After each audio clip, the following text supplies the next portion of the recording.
नमो तस्से भगवतो अरहतो सम्मा संबुद्धस्से। नमो तस्से भगवतो अरहतो सम्मा संबुद्धस्से।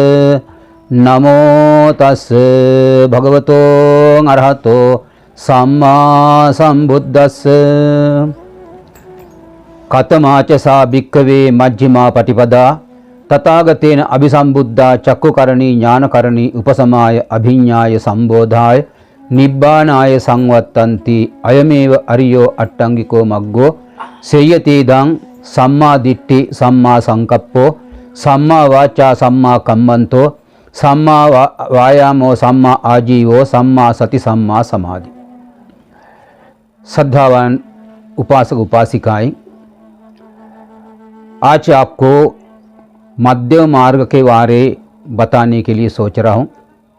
सम्यक संबुद्ध पद प्राप्त करने के लिए सिद्धार्थ तापस ने दो अत्तकिलमतान योग और कामसिकालुकान योग दोनों को छोड़ दिया। दोनों छोड़कर मध्य मार्ग में आए थे। अत्तकिलमतान योग मानी शरीर को बहुत सारे सुख देना। जब राजकुमार के रूप से राजमहल में थे तभी अत्यंत सुखदायक जीवन बिताया। कोई भी चीज़ का कमियां वहाँ थे नहीं। और जब जंगल में चले गए गृह त्याग करके तभी कठिन तपस्या की। 6 साल तक शरीर को अत्यंत दुख दिलाया, लेकिन ये दोनों से भी मानसिक संतुलनता नहीं पा सका, ज्ञान नहीं पा सका। इसलिए उन्होंने सोचा ये दोनों उचित नहीं हैं। अधिक सुखदायक जीवन भी अच्छी नहीं है, अधिक दुखदायक जीवन भी अच्छी नहीं है। इसलिए मध्यम मार्ग में चलना चाहिए। मध्यम मार्ग में थोड़ा सा दुख भी होगा, थोड़ा सा सुख भी होगा, लेकिन अधिक नहीं है। एक तरफ राजमहल में था तो सिर्फ सुखदायक जीवन नहीं जिया, दुख नाम को कुछ भी महसूस नहीं होने दिया। लेकिन जंगल में गया तो वहाँ सुखदायक कुछ नहीं थे। भूख लग के गिर जाते थे, गाय बकरा आकर दूध पिला के ठीक करवाते थे। ऐसा अत्यंत कठिन जीवन, मानी जो पास में जो पात्र रखा हुआ है, पात्र में जो कुछ गिरा उतना ही खाने लगा। ऐसा अधिक दुख शरीर को दे दिया, उससे भी कुछ नहीं पाया। फिर मध्य मार्ग में प्रवेश करने के लिए सोचा। उन्हें भिक्षाटन के लिए चले गए। जंगल के पत्ती मत्ती जो भी खाते रहा, पात्र में जो गिरा वही खाया, लेकिन अभी भिक्षाटन के लिए गए। तभी पंचवर्गीय लोग साथ में रहे। उन लोगों ने सोचा अभी इनको राजघराने का आदत आया है, याद आ गया है, अभी फिर से सुख ढूंढने जा गया है, बुद्ध नहीं बन पाएगा, चलो इसे छोड़कर चले जाएं। सिद्धार्थ कुमार को तापस को छोड़कर पंचवर्गीय लोग वहीं से चले गए। लेकिन सिद्धार्थ तपस्वी ने अपने उत्साह छोड़ा नहीं, उससे नाराज हुआ नहीं।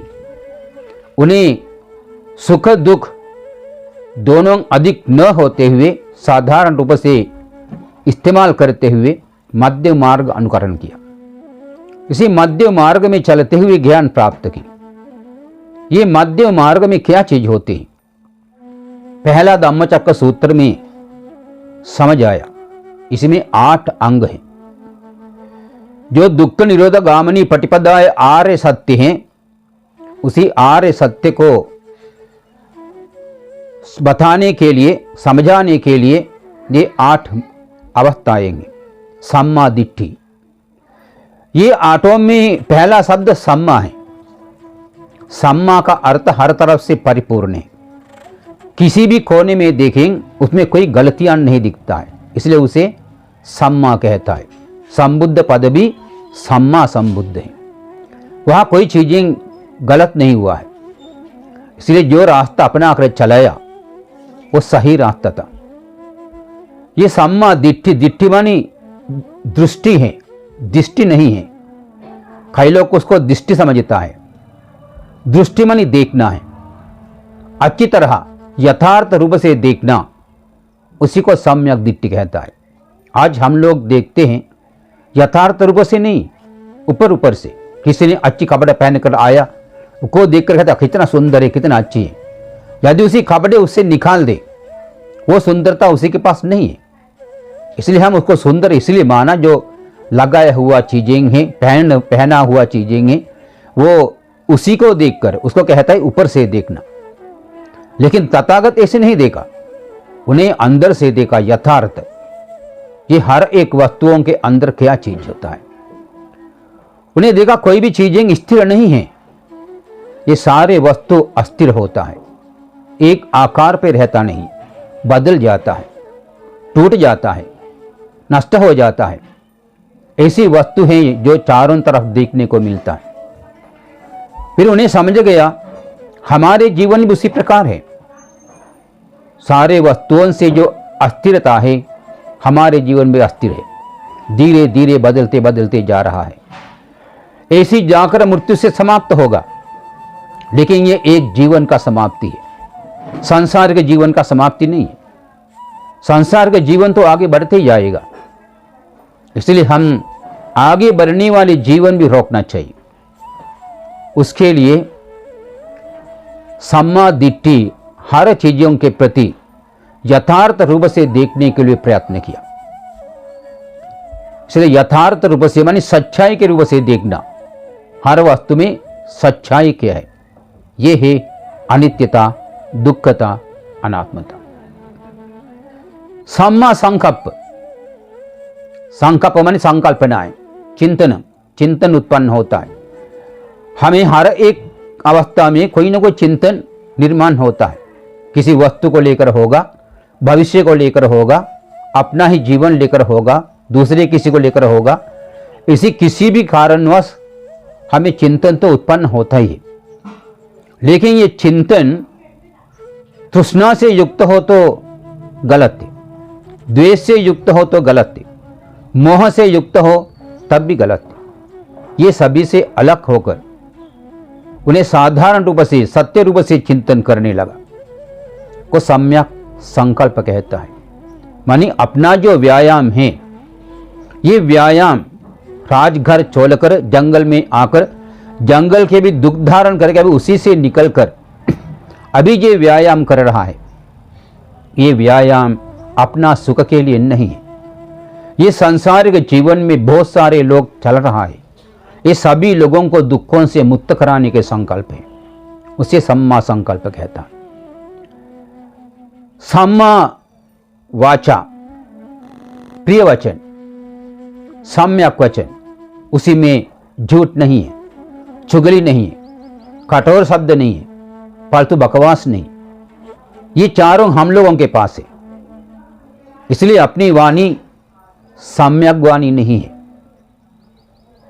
हम सम्यक वाणी, बुद्ध भगवान का जो प्रवचन है, ये सम्यक वाणी है। और अपनी वाणी किसी के बढ़ाई के लिए हो, किसी की अच्छाई के लिए हो, किसी को खुशी के लिए हो, ये वाणी अच्छी है। उसी में किसी का अपमान नहीं जानता है, किसी को नीचे दिखाना नहीं चाहते। हर एक व्यक्ति को सम्मान रूप से रखने के लिए, उन्हीं के भविष्य निर्माण करने के लिए दया, करुणा, मैत्री, उपेक्षा से जो देखता है, बात करता है, उसे सम्यक वाणी कहता है। सम्मा वाचा, सम्मा कम्मंत, अपने जीवन जीने के लिए कुछ काम करना पड़ता है। उसी में हम लोग अपनी कायिक अनाचार से मुक्त रहना पड़ता है। कायिक अनाचार कहा तो प्राण हत्या करना, चोरी करना, व्यभिचार करना।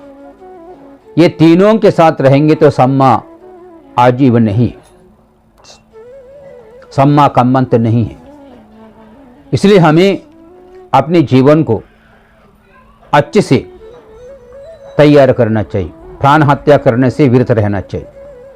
किसी भी काम से अपने के जीवन यदि प्राण हत्या न करने से खत्म भी हो सके, अभी कोई भयंकर प्राणी अपने ऊपर हमला करने लगा, उसी वक्त अपना जीवन बचाने के लिए उसको मार डाल देता है, भगवान ने कहा मृत्यु तो हर एक व्यक्ति उत्पत्ति से ही लेकर आया है, इसलिए किसी भी प्रकार से अपना मृत्यु किसी भी जगह पर हो सकता है, लेकिन उसी मृत्यु को स्वीकार करना बिना उसे बचाने के लिए दूसरों को हत्या करना उचित कर्तव्य नहीं है। इसलिए हम दूसरों के जीवन बचाना चाहिए। अपने जीवन को जो भी आपत्ति आता है उसे स्वीकार करना चाहिए, सहनशीलता होना चाहिए। और चोरी करना, दूसरे लोगों ने मेहनत से कमा के रख देता है, उसे हम बिना मेहनत से चोरी कर लेता है। चोरी मानी किसी को पता नहीं होना चाहिए हम ये संपत्ति लेकर जा रहा है। दूसरों के मेहनत से कमाए हुआ चीजें उन्हीं को भी जो मालिक हैं उनको बिना बताकर चोरी छुप के लेकर जाना, उठाना, इधर उधर करना, ये चोरी का होता है। इसलिए चोरी करने वालों की जिंदगी दरिद्र ही होता है, कभी अमीर जीवन नहीं बना सकता है। और चोरी करने वाले भी, मर्डर करने वाले भी सुखदायक नींद नहीं लग सकता है, उन्हें नींद से भी डर आ जाता है। उसको पकड़ने के लिए कोई आता है, मारने के लिए आता है, इसलिए इसी डर से बराबर नींद भी नहीं होता है। और तीसरा काम मिथ्याचार है। अपनी मन में उत्पन्न होने वाले शारीरिक सुख प्राप्त करने वाला चेतनाएं कंट्रोल में न रखते हुए दूसरों के जीवन को तकलीफ देते हुए अपना इच्छाओं को पूरा करता है, उसे काम मिथ्याचार कहता है। मिथ्याचार मानी गलत आचरण नहीं, उसमें सही आचरण भी होता है। सही आचरण मानी न्याय के अनुसार करने वाले कर्म, न्याय के बाहर है तो मिथ्या हो जाता है। इसलिए हमें अपनी इंद्रिय पोषण करने के लिए, इंद्रियों को खुशी दिलाने के लिए दूसरों के जीवन को तकलीफ नहीं देना चाहिए, क्योंकि हम सभी लोग जन्म से लेकर मृत्यु तक जाने वाले हैं। इसलिए हम बीच में कुछ भी करें मृत्यु से तो बच नहीं सकते हैं। इसलिए हम मृत्यु में जाने वाले सोचना चाहिए, अरे मृत्यु होने वाला है तो ये चीजें का इस्तेमाल करके क्या फायदा होता है, मृत्यु से बचेगा नहीं बच पाएगा। इसलिए हम सम्मा कम्मंत, इसके बाद सम्मा व्यायाम होता है। व्यायाम मानी प्रयत्न करना। हमें संसार दुखों से मुक्ति पाने के लिए अच्छे से प्रयत्न करना चाहिए। उसके लिए हमें भगवान ने 3 रास्ते बताए, ये है शील, समाधि, प्रज्ञा। शील के लिए शिक्षा मिलता है, शिक्षा पद ग्रहण करके हम शील को सुरक्षा करना चाहिए। और शील को सुरक्षा करते हुए हमें साधना करना चाहिए। साधना से हम चित्त एकाग्र करता है। शील से कायिक अनाचार, वाचिक अनाचार रोक सकता है, लेकिन मानसिक अनाचार शील से नहीं रुकता है। इसलिए हमें मन को कंट्रोल करने के लिए ध्यान करना चाहिए, साधना करना चाहिए। फिर साधना करने से प्रज्ञा प्राप्त होता है। प्रज्ञा प्राप्त होने से अपने आप के प्रति ज्ञान मिलता है। मैं कौन हूं, मुझे क्या करना है, मैं अभी तक क्या किया है, उसका नतीजा क्या हो सकता है, सांसारिक जीवन किस प्रकार हम बिताया है। इसलिए अपनी गलतियां को उसी वक्त महसूस होता है, उसी गलतियां को फिर कभी नहीं करने के लिए अधिष्ठान कर सकता है, फिर अपनी आगे क्या करना है उसी के अनुसार काम कर सकता है। इसलिए हम आलस हो गई, यह जीवन में भी जीने के लिए हमें आलसी से कुछ नहीं कर सकता है।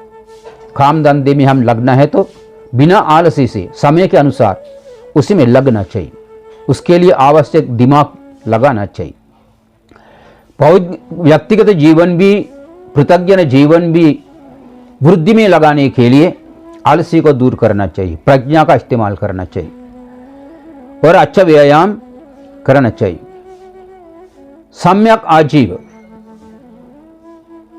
जो कामधंधा हम करता है उसी में हमें भगवान ने कहा धार्मिक रूप से काम करना चाहिए। जीवन जीने के लिए कुछ संपत्ति का जरूरत है। ये संपत्ति धार्मिक रूप से हम लेना चाहिए। हमको बताया शराब बेचना धार्मिक काम नहीं है। शराब बेचकर जो पैसे लेता है वो पैसे धार्मिक कामों में उपयोग भी नहीं करना चाहिए। उसी प्रकार हथियार नहीं बेचना चाहिए। हथियार से किसी का भी हत्या हो सकता है। शराब पी के लोग अपनी अपनी घरों में लड़ाई करता है, बच्चों के भविष्य अंधकार कर देता है, घर को सुरक्षा खत्म कर देता है। उसी प्रकार हथियारों से भी लैस होकर लोग दूसरों को डरा धमका के लोगों को लूटपाट कर लेता है और किसी का हत्या भी कर देता है। इसलिए उसी काम के लिए उपकार होने वाले वस्तु हथियार, उसे बेचना भी तथागत ने मना कर दिया है। उसको बेचना भी धार्मिक काम नहीं है। और तीसरा है मांस नहीं बेचना है। मांस बेचने के लिए प्राणियों को नष्ट करना पड़ता है। प्राणियों को बिना मार के मांस नहीं बेच सकता है, इसलिए मांस बेचना भी अधार्मिक से भगवान ने बताया है। और जहर बेचना, अभी खेत बाड़ी करने वालों को उसी की सुरक्षा के लिए कुछ कीटनाशक आदि चीजें जरूरत पड़ता है, लेकिन उसको दुरुपयोग करके दूसरों को पिलाना, दूसरों के जीवन के लिए उसे हानि पहुंचाना, ये उचित नहीं। इसलिए जहर किसी ने बेचा, किसी भी को भी खरीद सकता है और खरीद के किसी को भी दे सकता है। इसलिए दूसरों के जीवन के लिए हानिकारक वस्तु बेचना भगवान ने मना किया। और प्राणी बेचना, आजकल समाज में रास्ते में जाने वाले बच्चों को उठा के ले जाकर बेच देता है, महिलाओं को उठा के ले जाकर बेच देता है। इसी प्रकार धार्मिकता दूर हो चुका है, समाज बिगड़ चुका है। इसलिए हमें भगवान ने कहा ये प्राणियों को बेचना, मनुष्य हो दूसरे जानवर हो, वो बेचना भी ठीक नहीं। क्योंकि कुछ लोग खरीद के उसको काट के पका के खाते हैं, उसको पालते नहीं है। लेकिन जानवर को भी उनका प्राण महत्व होता है। जैसे मनुष्य को अपनी प्राण महत्व है, उसी प्रकार जानवर को भी उसी का प्राण महत्व होता है। कभी कभी चींटी का शरीर तो छोटा है, लेकिन दिमाग उसके लिए बड़े हैं, वो बहुत सोचता है। उनको भी उनका प्राण कीमत के होती है। हमको उनका प्राण कीमत नहीं है, लेकिन उसको उनका प्राण कीमत होती है। इसलिए हम समझना चाहिए, जो जिसका प्राण है वो सभी लोग अपनी प्राण को प्यार करता है, उसको सुरक्षा करना चाहते हैं। उसे हम जबरदस्ती नष्ट करना उचित नहीं होता है। उसके लिए हम सहायता देता है प्राणियों को बेचकर। इसलिए ये भी सम्यक आजीवन में नहीं आता है। हमको ये 5 प्रकार के गलत व्यापार छोड़कर धार्मिक रूप से सब्जी पाला बेच सकते, चाय बेच सकता है, दुकान चला सकता है, वही ब्लैक मार्केटिंग के रूप से नहीं, धार्मिक रूप से, अधिक कमाने की इच्छा से नहीं, साधारण रूप से जनता को भी सेवा बने, खुद का जीवन के लिए भी कुछ प्राप्त हो। इसी प्रकार हम व्यापार करेंगे, ये सम्यक आजीव होता है। और सम्मा सती मानी अच्छी स्मृति में रहना चाहिए। हमेशा दिमाग ज्यादा इधर उधर घुमाना नहीं चाहिए। कोई भी काम करने के बाद पूरा ध्यान उसी में रखना चाहिए, स्मृति रखना चाहिए, याद रखना चाहिए, मैं अभी इसी वक्त ये काम कर रहा हूं।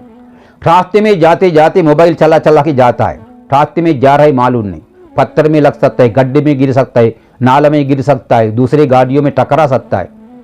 इसलिए हम जो कर्म करता है उसी कर्म के प्रति ध्यान रखना चाहिए, ध्यान से चलना है। तथागत ने कहा कदम रखने के बाद वायें कदम उठाते उसको ध्यान रखना, में वायें कदम उठा रहा है और नीचे रख रहा है, दाएं पैर उठा रहा है, आगे ले जा रहा है, नीचे रख रहा है। इसी प्रकार ध्यानपूर्वक भी चल सकता है। हम ध्यानपूर्वक चलेंगे, हमें कोई आपत्ति नहीं आता है। हम दूसरों को भी चलने के बाद तकलीफ नहीं देना चाहिए, खुद भी बचकर चलना चाहिए। उसी प्रकार एक काम में, हर काम में आप किसी कंपनी में काम कर सकता है, उसी बात यहाँ बहुत सारे लोग रहता है। आप अपनी काम ध्यान से करेंगे तभी आपसे दूसरों को तकलीफ नहीं आएगा और दूसरों को भी से भी आपको तकलीफ नहीं आ सकेगा।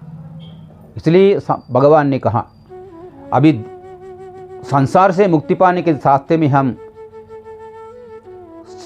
शील समाधि प्रज्ञा की तरफ चलता है, तभी भी हमें अपनी जो लक्ष्य प्राप्त कर देता है साधना करने के पूरा ध्यान उसके प्रति रखना चाहिए। इसी प्रकार हम अपने चित्त एकाग्र करके काम करेंगे तो हमें अपना जीवन अच्छे से चला सकता है। और सम्यक समाधि, समाधि माने चित्त का एकाग्रता है। हम अपनी चित्त को एकाग्र करना चाहिए। चित्त एकाग्र करने के लिए साधना करते हैं। हमारे चित्त आँखों से, कान से, नाक से, जीभ से, शरीर से इधर उधर भटकते रहता है और पहले से भटक के जो जो चीज़ें लेकर आया उसी के प्रति फिर से भटकते जा रहा है। इसलिए साधना में बैठने के मात्र से चित्त एकाग्र नहीं होता है, समाधि नहीं लगता है। हम उसके लिए प्रयत्न करना चाहिए। जब भी चित्त बाहर निकलता है उसी वक्त समझना चाहिए चित्त बाहर निकल गया है, उसी को वापस लेकर आना चाहिए। बड़ा प्रयत्न करना चाहिए। समाधि एकदम नहीं होती है, लेकिन हम कोशिश करता है जो चित्त एकाग्र करके स्मृति के साथ हम चलते रहेंगे तो समाधि प्राप्त करना कठिन नहीं होता है। हम स्मृति अपने से खो देता है, फिर समाधि प्राप्त करना भी मुश्किल हो जाता है। ये सभी हम आपको बहुत संक्षिप्त रूप से बताते हैं, क्योंकि ज़्यादा विस्तार करने तो एक एक के प्रति एक एक प्रवचन होता है। इसलिए मध्यम मार्ग क्या है ये आपको समझाने के लिए थोड़ी सी हमने ये प्रयत्न किया है। इसलिए आप समझ लेना, ये बुद्ध भगवान ने जो बुद्ध ज्ञान प्राप्त करने के लिए जो अनुकरण किया है ये यही मध्य मार्ग है। हम भी अत्तकिलमतान योग में भी नहीं जाना है और कामसुकल्लिकान योग में भी नहीं जाना है। दोनों से अलग होकर बीच के रास्ते से मध्य मार्ग से चलाए तो हमारे ये जीवन भी अच्छे बनेंगे, संसार के जीवन भी अच्छे बनेंगे, पारमिता जल्दी पूरा करके निर्वाण को प्राप्त कर सकेंगे। इसलिए आप सभी को मध्य मार्ग के माध्यम से निर्वाण तक पहुंचाने के लिए कामना करते हुए आशीर्वाद देते हुए मेरा 2 शब्द में समाप्त करता हूँ।